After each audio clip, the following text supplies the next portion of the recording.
Here Christians observe Sunday, the first day of the week, as the sacred day of worship. Does the Bible actually authorize this? In this video, we will carefully consider the Bible text that many use to support Sunday being sacred. The results may surprise you. Stay tuned, friend. Of course, we should worship God on every day of the week, but which day is holy and set apart by God? In this video, we will closely analyze several Bible texts that are often used to prove that Sunday is sacred or holy. In other words, the day set apart by God for Christians to worship on. Considering that most Christians hold the Bible as the rule of faith, and seeing that many worship on Sunday, one might expect to find support for Sunday worship in the Bible. But before we consider these so-called Sunday texts, let us review some very clear Bible verses discussing the seventh-day Sabbath, which spans from sunset on Friday to sunset on Saturday. In Genesis 2:1-3, we read, "Thus the heavens and the earth, and all the host of them, were finished. And on the seventh day God ended his work which he had done, and he rested on the seventh day from all his work which he had done. Then God blessed the seventh day and sanctified it, because in it he rested from all his work which God had created and made." After spending 6 days creating the earth, God rested on the seventh day and made that day holy. In this verse, you will notice that God sanctified or made holy not just any day, but the seventh day of the week. Ever since, even until today, God has people across the world who have observed this seventh day of the week as holy. God also reveals that the seventh-day Sabbath is to be a holy convocation, or time to gather together for worship. 6 days shall work be done, but the seventh day is a Sabbath of solemn rest, a holy convocation.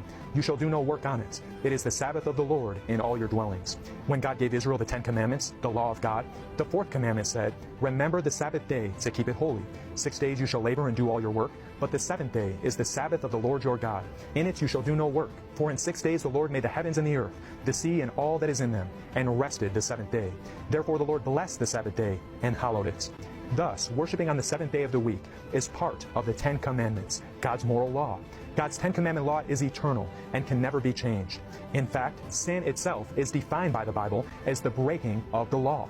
"Whosoever committeth sin transgresseth also the law, for sin is the transgression of the law." If we take away the law, there is no way to identify sin, and without sin, we have no need of a Savior. Jesus appeals to us to keep His commandments. "If you love me, keep my commandments."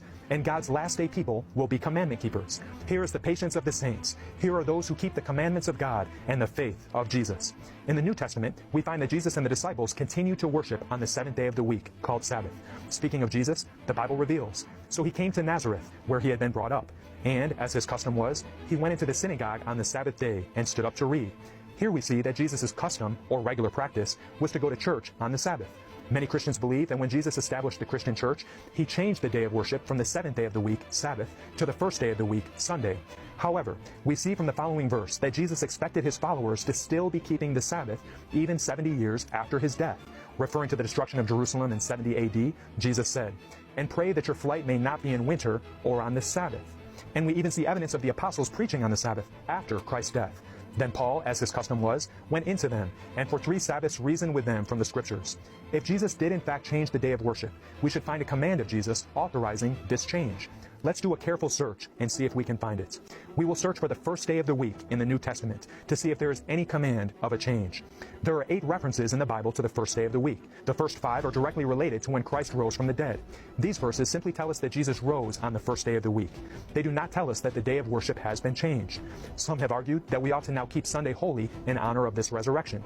While it is true that Christ rose on Sunday, the first day of the week, and that this event is central to our faith, there is simply not a single verse in all of the Bible that says Christ's resurrection changes the Sabbath from the seventh day to the first. We have to go by the Bible, friends, not necessarily by what is convenient or popular. The Gospel of Luke provides some very helpful insight on this topic. In Luke 24:1, he says, "Now on the first day of the week, very early in the morning, they and certain other women with them came to the tomb bringing the spices which they had prepared." If we go back to the last verses of the previous chapter, he says, "And the women who had come with him from Galilee followed after, and they observed the tomb and how his body was laid.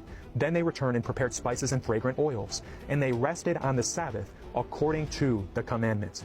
It seems that Luke, when writing his gospel, still considered the Sabbath as part of the 10 Commandments. We find another reference to the first day of the week in John 20:19. "Then, the same day at evening, being the first day of the week, when the doors were shut where the disciples were assembled, for fear of the Jews, Jesus came and stood in the midst, and said to them, 'Peace be with you.'" Is this first proof that the disciples were worshiping that Sunday? Quite hardly. They were hiding from the Jews in the upper room with the doors locked. They were still grieving the loss of their master. However, even if we did find biblical evidence of worship on Sunday, Tuesday, or any other day of the week, this is not proof that God's sacred day has been changed or done away with. One can worship on different days of the week, but only one day is holy. Let's continue our search. Now on the first day of the week, when the disciples came together to break bread, Paul, ready to depart the next day, spoke to them and continued his message until midnight. Here we have the disciples coming together to break bread on the first day of the week. Could this be the believers celebrating communion? Possibly, but there is no scriptural mandate that communion must take place on God's sacred day.